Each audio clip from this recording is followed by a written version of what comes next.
இந்த பிரீத்தி மிக்ஸி வாங்கி நான் ஒரு 7 வருஷத்துக்கிட்ட ஆகப்போகுது. இந்த 3 பின் வச்சதுக்கு ஜாரே கிடைக்க மாட்டேங்குது. நானும் ஆன்லைன்ல தேடி பார்த்துட்டேன். கடையிலயுமே இப்ப கிடைக்கவே மாட்டேங்குது சுத்தமா. இப்ப இந்த மாடலே வரதில்ல போல. 4 பின் இருக்குல்ல, அதுதான் வருது. சரி மிக்ஸி ஜார்ல பேசாம 4 பின்னா மாத்திருவோம்.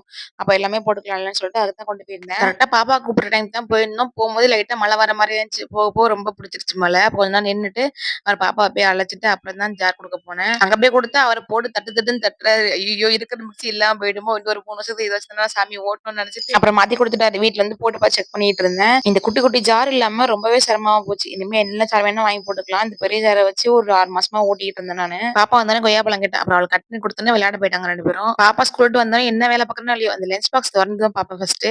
அது காலியா இருந்தா என்ன ஒரு ஆனந்தம் அந்த கரடி மூஞ்சனுக்கு அப்படிங்கிற மாரி தான் இருக்கும். அவ்வளோ ஒரு ஹேப்பியா இருக்கும். காலைல எந்திரிச்சு என்ன சாப்பிடுவா? எப்படி சாப்பிடுவா? உரப்பு கம்மியா? அவளுக்கு புடிச்ச மாரி மெனக்கெட்டு செஞ்சு குடுத்து அவ சாப்பிடாம வந்தான்னா, சரியான காண்டாயிடும். மோஸ்ட்லி சாப்பிட்டு வந்துருவா. இன்னைக்கு வெஜ் பிரியாணி, எக் பாயில் பண்ணி குடுத்துருந்தேன். சாப்பிட்டு வந்துட்டாங்க. யாரெல்லாம் என்ன மாரி இருப்பீங்கன்னு சொல்லிட்டு மறக்காம கமெண்ட் பண்ணுங்க.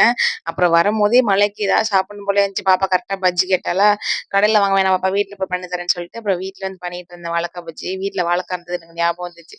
சரி வீட்லயே பண்ணிக்கலாம்னு சொல்லிட்டு, ஈவினிங் போல வாழைக்கா பஜ்ஜியும், அது கூட கையோட டீயும் வச்சு அப்படியே இந்த கிளைமேட்டுக்கு சுட சுட சாப்பிட்டோம்னா அப்படிதான் இருந்துச்சு. அவ்வளோதான் நாளைக்கு இன்னொரு எடுத்துக்கலாம். பாய்.